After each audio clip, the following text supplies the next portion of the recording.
Gracias, señora Presidente, colegas asambleístas. El 21 de junio pasado advertí en el seno del Pleno de la Asamblea Nacional la inconstitucionalidad de la Disposición General Tercera. Hoy, lastimosamente, estamos frente a una encrucijada jurídica. ¿Por qué? Porque como asambleístas solo podemos hacer dos cosas. O nos allanamos al veto enviado por el Ejecutivo, el cual contiene un texto inconstitucional, o nos ratificamos en el texto de la Asamblea, que también contiene un texto inconstitucional con una excepción, además, inútil. Señora Presidente, con su autorización, quiero mostrar unas diapositivas que sustenten mi aseveración. Este es el texto original que envió el Ejecutivo, texto, además, sobre el cual el Ejecutivo se ratificó. ¿Qué es lo que dice este inciso? El pago o desistimiento efectuados al amparo de esta ley no implican ni constituyen aceptación de los conceptos contenidos en los actos de determinación que los originaron. Más adelante explicaré a qué se refieren estas tres primeras líneas. Vamos a la segunda parte.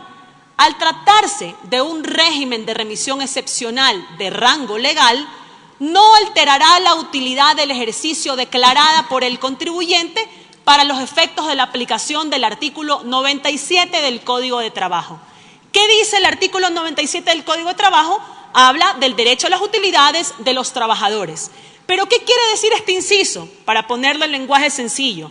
Quiere decir que el Servicio de Rentas Internas le dice a un contribuyente: oiga, en el año 2014 usted pagó de impuesto a la renta $1 millón, pero no tenía que pagar 1 millón, tenía que pagar 5 millones. Págueme, por favor, los 4 millones, pero no se preocupe, que pagando más impuesto a la renta no va a tener que pagar utilidades a sus trabajadores.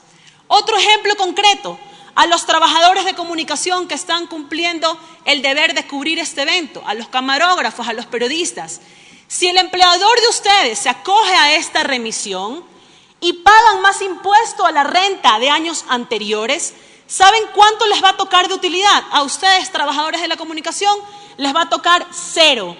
Porque estamos poniendo, por ley, le estamos asegurando a la empresa que no tiene que pagar utilidades a pesar de que está declarando más impuesto a la renta. Este atropello burdo debió haber sido derogado inmediatamente, ya sea en la comisión o en el Pleno de la Asamblea Nacional. Sin embargo, la comisión, y entiendo que fue con la mejor intención, trató de poner una excepción y puso un segundo inciso que lastimosamente minutos antes de votar además fue cambiado el texto. ¿Qué es lo que dice este segundo inciso aprobado por la Asamblea?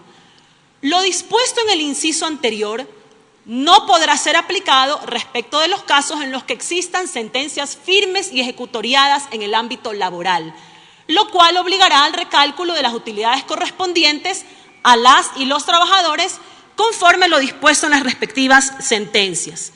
De una primera lectura podría pensarse que algunas personas podrían estar cobijadas en esta excepción, pero no es así y les explico por qué. Desde el año 2012, septiembre del 2012, en el artículo 3 de la Ley de Defensa de los Derechos Laborales, las utilidades ya no se cobran vía judicial, se cobran ante el Ministerio de Trabajo. Por ende, este inciso que la comisión lo puso, insisto, y que fue cambiado el texto minutos antes de votar, es una excepción inútil porque no cobija a nadie, porque no hay sentencias firmes y ejecutoriadas en el ámbito laboral con utilidades. Ahora bien, regresemos al primer inciso del texto que ha sido enviado por el Ejecutivo y un poco para tratar de entender la razón de por qué algunos pueden defender esta disposición general tercera. ¿Qué dice las primeras tres líneas? El pago o desistimiento efectuado al amparo de esta ley no implican ni constituyen aceptación de los conceptos contenidos en los actos de determinación que los originaron. Eso da como consecuencia dos escenarios. Podría darse el caso de que un contribuyente se acoja a la remisión, pague más impuesto a la renta, pero que no necesariamente tenga que pagar más utilidad. Es muy raro, por cierto, pero podría pasar. Y el segundo caso es todo lo contrario, que el contribuyente que se acoja a la remisión y que pague impuesto a la renta sí tenga que pagar utilidades. Entonces nosotros no podemos legislar por la casuística, no podemos nosotros entrar a pensar desde el punto de vista tributario y decirle a un trabajador: Si usted cree que le deben utilidades, entonces vaya a ver cómo las cobra. La pregunta que tenemos que hacernos aquí en esta asamblea es clarísima. E insisto, el análisis no tiene que verse desde el punto de vista tributario, porque entramos en la casuística. La pregunta que tenemos que hacernos es sencillísima. ¿Podemos, por ley, limitar el cobro de las utilidades de los trabajadores? La respuesta es sencilla. No se puede. ¿Qué hacemos ahora? Nosotros como asambleístas, además, estamos obligados a cumplir con la Constitución. El artículo 424 es absolutamente claro. Simplemente leo la última parte. Las normas y los actos del poder público deberán mantener conformidad con las disposiciones constitucionales. En caso contrario, carecerán de eficacia jurídica. Asimismo, se están violentando otros artículos de la Constitución. El artículo 11, numeral 4 y numeral 9, artículo 326, numeral 2 y el artículo 328, último inciso. Debo decir además que la Corte Constitucional ya declaró, en el caso del "y si te pasa a ti", del techo de las utilidades, declaró que haber restringido el cobro de las utilidades era inconstitucional. Fue un error, sí, hay que reconocerlo, fue un error. No debió haber pasado. Ya la Corte se pronunció. ¿Por qué? Porque evidentemente está afectando la intangibilidad de derechos de rango constitucional. ¿Qué hacemos ahora? Después de leer estas disposiciones, ¿podrá un asambleísta sostener que este texto no está afectando el cobro a las utilidades de los trabajadores?